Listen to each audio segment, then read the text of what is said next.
एक बहुत सुंदर प्रिया का गीत सुनाने जा रही हूँ। अगर आप लोग को अच्छा लगे तो हमारे वीडियो को लाइक करें, शेयर करें और कमेंट में बताएं कि आप लोग को कैसा लगा। न्यू है तो हमारे चैनल को सब्सक्राइब करें, बेल आइकन प्रेस करें जिससे हमारा नोटिफिकेशन आप लोगों तक पहुँच सके। तो चलिए मैं सुनाती हूँ एक प्रिया का गीत। कमेंट के द्वारा ज़रूर बताइएगा आप लोग।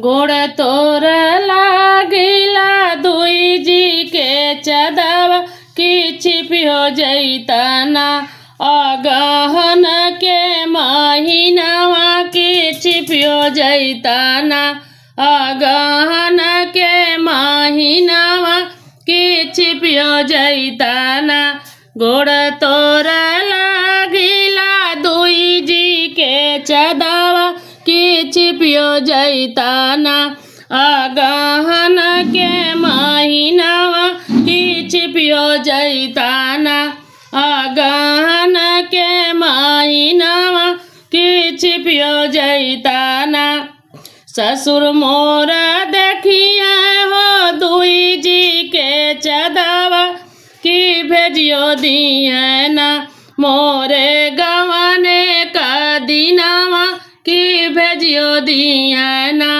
मोरे गवाने का दिनावा की भेजियो दिए ना ससुर मोरा देखिए हो दुई जी के चदवा की भेजियो दिए ना मोरे गवाने का दिनावा की भेजियो दिए ना गोड़ तोर लागिला दुई जी के चदवा की छिपियो जैतना अगहन के महीनावा की छिपियो जैतना अगहन के महीनावा की छिपियो जैतना भसुर मोरा देखिए हो दुई जी के चदवा की भेजियो दिए ना मोरे गवाने का दिनावा की भेजियो दिए ना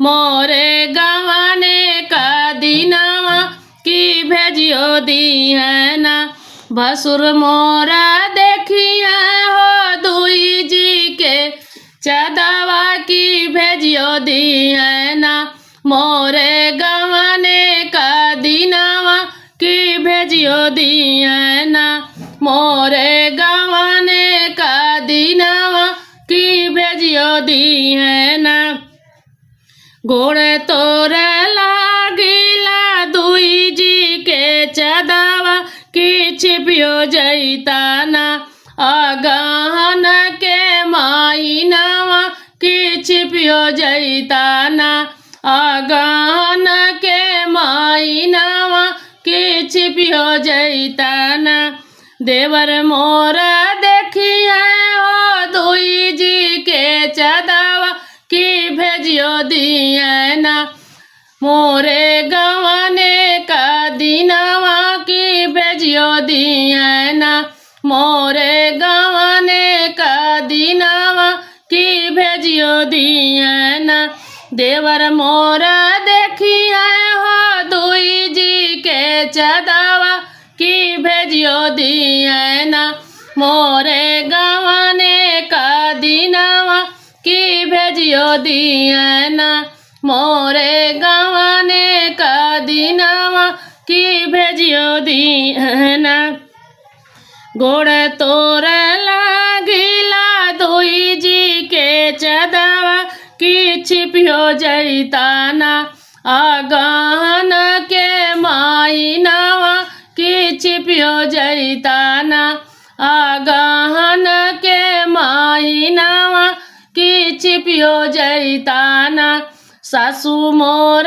देखिए हो दुई जी के चदवा की भेजियो दिए ना मोर लहुरा देवरवा की भेजियो दिए ना मोर लहुरा देवरवा की भेजियो दिए ना सासू मोर देखिए हो दुई जी के चदवा की भेजियो दिए ना मोर लहुरा देवरवा की भेजियो दिए ना मोर लहुरा देवरवा की भेजियो दी है ना।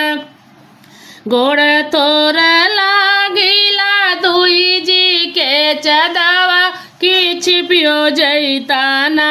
अगहन के महीनावा की छिपियो जैताना।